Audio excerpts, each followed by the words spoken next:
ಇದು ಓವರಾಲ್ ನೋಡಿದ್ರೆ ಅಂದರೆ ಭಾಳನೂ ಯಾವ ಸೆಕ್ಟರ್ಗೂ ಇದು ಮಾಡಿಲ್ಲ, ಭಾಳ ಇದನ್ನು ಮಾಡಿಲ್ಲ. ಅಂದರೆ ಲಾಂಗ್ ಟರ್ಮ್ ವಿಷನ್ ಇಟ್ಕೊಂಡು ಮಾಡಿದಂಥ ಬಜೆಟ್ ಇದಾಗಿದೆ.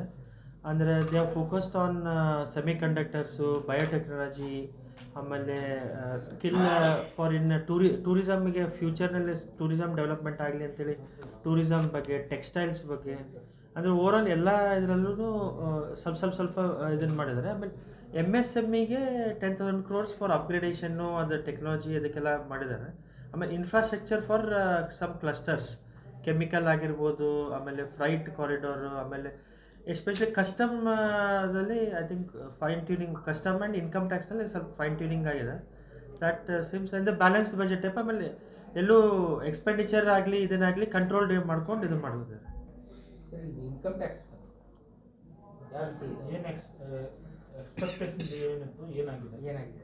ಇನ್ಕಮ್ ಟ್ಯಾಕ್ಸ್ನಲ್ಲಿ ನಾವು 4 lakhs ಇಂದ 7 lakhs ಏನಾರ ಎಕ್ಸಮ್ಷನ್ ಏನಾರ ಇನ್ಕ್ರೀಸ್ ಮಾಡ್ತಾರೆ ಅಂತ ಮಾಡಿದ್ವಿ. ಅದೇನು ಚೇಂಜಸ್ ಇನ್ಕಮ್ ಟ್ಯಾಕ್ಸ್ನಾಗ ಯಾವ ಚೇಂಜಸ್ ಆಗಿಲ್ಲ. ವೆದರ್ ಕಾರ್ಪೊರೇಟ್ ಆಗಲಿ ಪರ್ಸನಲ್ ಇನ್ಕಮ್ ಟ್ಯಾಕ್ಸ್ ಏನೂ ಚೇಂಜಸ್ ಮಾಡಿಲ್ಲ. ಓನ್ಲಿ ದಿ ಪ್ರೊಸೆಸ್ ಏನು ಇನ್ಕಮ್ ಟ್ಯಾಕ್ಸ್ ಹೊಸ ರೂಲ್ಸ್ ಪ್ರಕಾರ ಫಾರ್ಮ್ಸು, ರೂಲ್ಸು, ಆಮೇಲೆ ಈಸ್ ಆಫ್ ಡೂಯಿಂಗ್ ಬಿಸ್ನೆಸ್ ಅಂತಲ್ಲ, ಅದ್ರಲ್ಲಿ ಸ್ವಲ್ಪ ಚೇಂಜಸ್ ಚೆನ್ನಾಗಿ ಮಾಡಿದ್ದಾರೆ. ಆಟೋಮೊಬಿಲಿಟಿಗೆ ಅದೇನು ಬಂದಿಲ್ಲ. I think free trade agreement ಆಗ್ತಾ ಇದಾವಲ್ಲ, ಅದರಿಂದ ಐ ಥಿಂಕ್ ಅದರಲ್ಲಿ ಏನು ಯಾವ ಬಂದಿಲ್ಲ. ಅದರಲ್ಲಿ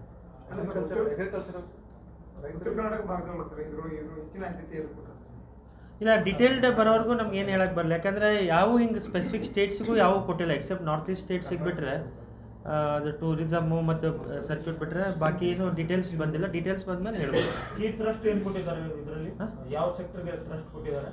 ಇದರಲ್ಲಿ ಬಯೋಟೆಕ್ನಾಲಜಿ ಮತ್ತು ಸೆಮಿ ಕಂಡಕ್ಟರ್ಸು, ಅದ್ರ ಮೇಲೆ ಭಾಳ ಟ್ರಸ್ಟ್. ಆಮೇಲೆ ಐ ಟಿ ಗ್ಲೋಬಲ್ ಕ್ಯಾಪಬಿಲಿಟಿ ಸೆಂಟರ್ಸ್ನವರು ಜಾಸ್ತಿ ಇಲ್ಲಿ ಸೆಟಪ್ ಮಾಡಲಿ ಅಂತೇಳಿ. ಆಮೇಲೆ ಇದನ್ನ ಅದು ಡೇಟಾ ಸೆಂಟರ್ಸ್ ಇಲ್ಲಿ ಯಾರು ಸೆಟಪ್ ಮಾಡ್ತಾರೆ ಅವ್ರಿಗೆ, ಅಂದರೆ data center setup in India but giving service to entire world, ಅವರಿಗೆ 20 years ಟ್ಯಾಕ್ಸ್ ಹಾಲಿಡೇ ಕೊಟ್ಟಾರ. ಅದು